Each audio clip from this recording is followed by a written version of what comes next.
Okay, that's recording. I'm just going to pop it up. Oh, it's going to stay. Can it see? I don't know. I'll put it there.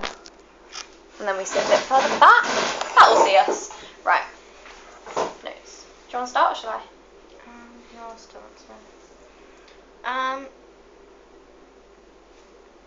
Yeah, so first we've got how we interpreted the text.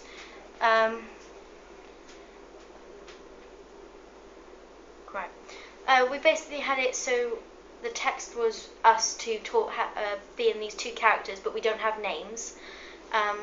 Just talking as two friends about this girl Scarlett, who we go to school with, about this photo that she sent round, and it's all about her. But Scarlett never actually appears on stage. We also got like the crescendos in our speech and emotion. So when we say girls who never forget, it's where we're talking about like bad experiences during school, like girls who never forget this happened in school.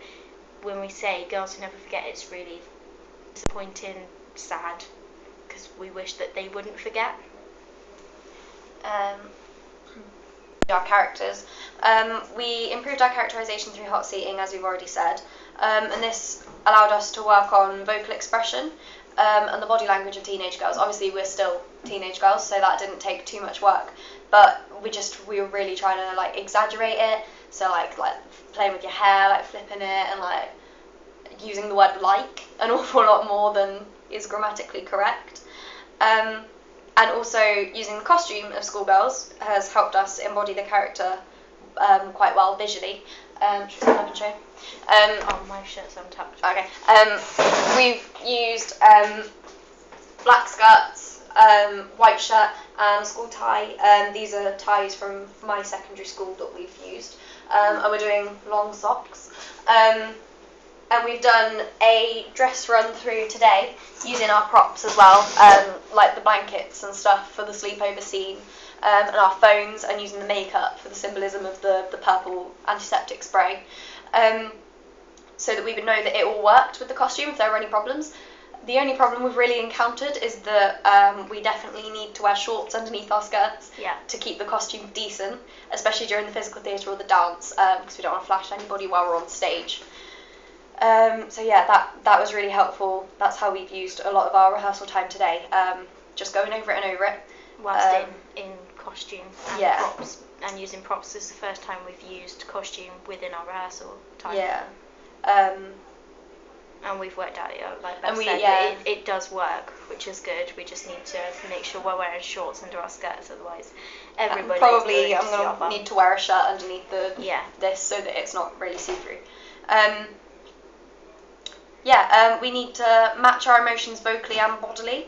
So like when we're like in excited voices, like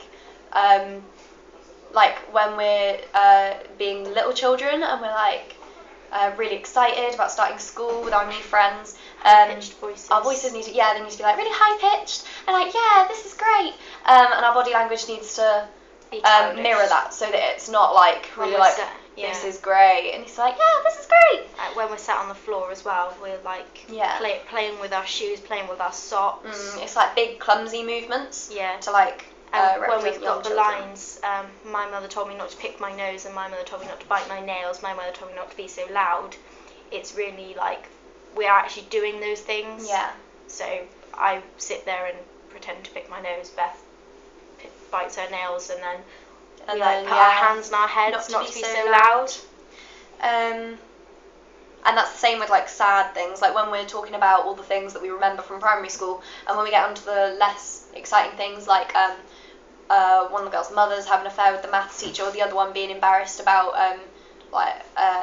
having to go to the hospital, and things like that.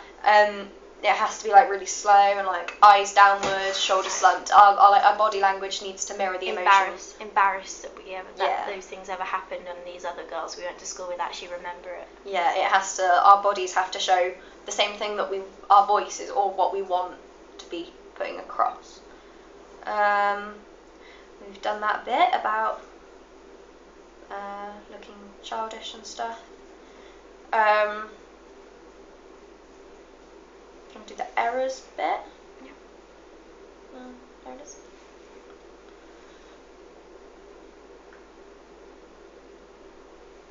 That top chunk there. Oh yeah.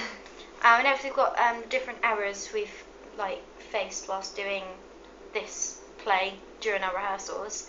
So we've worked on difficult scenes more and more. So right at the start, our play opens with shouting insults at the audience, and it's just a very long list of insults. And by going over and over and over them, we've managed to memorise which one comes next. So it rolls off the tip of our tongues. Basically, it's just rolling off. So yeah, practicing getting through it. Even I'm just gonna check it's still recording and everything. Yeah, it is. That's fine. Every time we it is. made a mistake, we went back to the start and did it again. So yeah. We always aim to stay in character no matter what. So So whenever we make a mistake, or if one of us forgets our lines, I keep forgetting the line.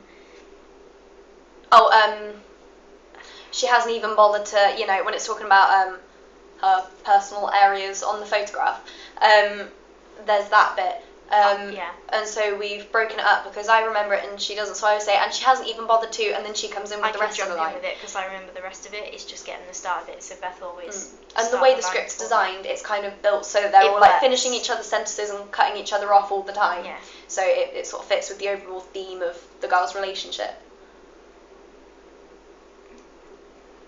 Do you want to do this rest bit? Yeah, sure. Right. The theme of the play is cyberbullying, and we're trying to show that throughout the whole thing. We're trying to show it with real clarity as well, because the point is that all of these nasty things are happening to Scarlett through social media and technology, so the use of mobile phones. So the picture gets shared via all these social media websites, and we use technical lingo and slang of these things OMG. Always saying as well. Yeah, saying which all was the time. mentioned before. And things talk about how we've got a tweet, a text, an email, a message, a tweet. That line there obviously shows that it's all coming over the internet there, because everybody in the modern day knows what Twitter is. They know what tweets are. Which also shows how modern the play is. We haven't done a lot of research into the play, but just from reading it over, we can see how it's not old-fashioned. I think there is actually an older version of the play, but the one we're doing, just from reading over it, 2003. I think this one came out. Yeah, so it is reasonably modern. Yeah, and you can tell that in the music that was specified in the play. In the actual playbook, it says that the girls dance to "Run the World" by Beyonce, which has obviously only been out a few years. It's a fairly modern song.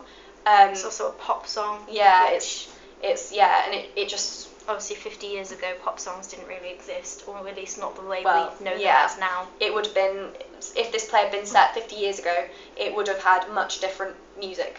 It would have been like the Beatles, that sort of thing. Another way that we're showing the theme of cyberbullying